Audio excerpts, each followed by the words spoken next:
Hey friends! So I'm trying something different with my setup and I don't know if it's working, but you will deal.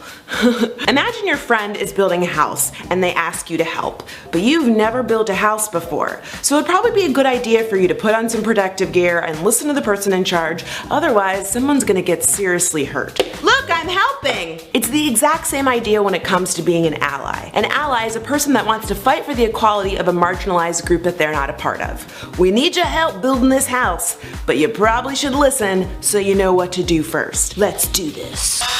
So here are my 5 tips for being a good ally. Understand your privilege. Now a lot of people get hung up on the word privilege, so let me break it down for you nice and easy. Privilege does not mean that you are rich, that you've had an easy life, that everything's been handed to you and you've never had to struggle or work hard. All it means is that there are some things in life that you will not experience or ever have to think about just because of who you are. It's kind of like those horses that have those blinders on. They can see just fine. There's just a whole bunch of stuff on the side that they don't even know exists. So for example, there are currently 29 states where you can legally be fired for being gay, and there are 34 states where you can legally be fired for being trans. Now as a straight cis woman, those are things that I don't have to ever think about if I don't want to. I'm not gonna be fired because I'm straight, and I'm not gonna be fired because I am cis. So it makes sense that before I can fight for the rights of others, I have to understand what rights I have and others don't. That's privilege. Listen and do your homework. It sounds like a no-brainer, but it's not possible for you to learn if you aren't willing to listen. So you gotta know when to zippa the lippa.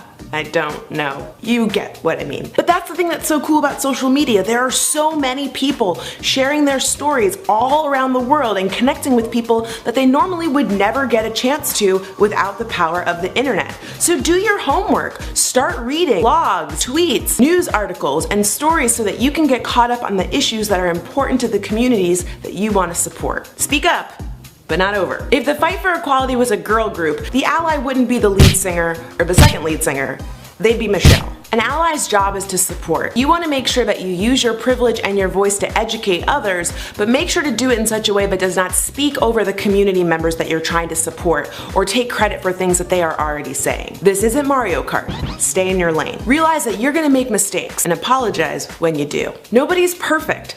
Unlearning problematic things takes time and work, so you are bound to mess up and trip and fall. But don't worry, you can brush yourself off and get right back up. I'm back up! Just remember that it's not about your intent, it's about your impact. So when you get called out, make sure to listen, apologize, commit to changing your behavior, and move forward. Last but certainly not least, actually the most important thing on this list, is remember that ally is a verb. Saying you're an ally is not enough. You gotta do the work. 1 through 4. 1 through 4. As always, there are links in the video description box to some of the things I mentioned in this video, along with some resources that have been really helpful for me as I've gone along in my journey to be more conscious. So I want to hear from you in the comments. What are some sites that you suggest checking out, and what are some things that have helped you become a better ally? Let me know in the comments below. Don't forget to subscribe, and I'll see you when I see you. Bye!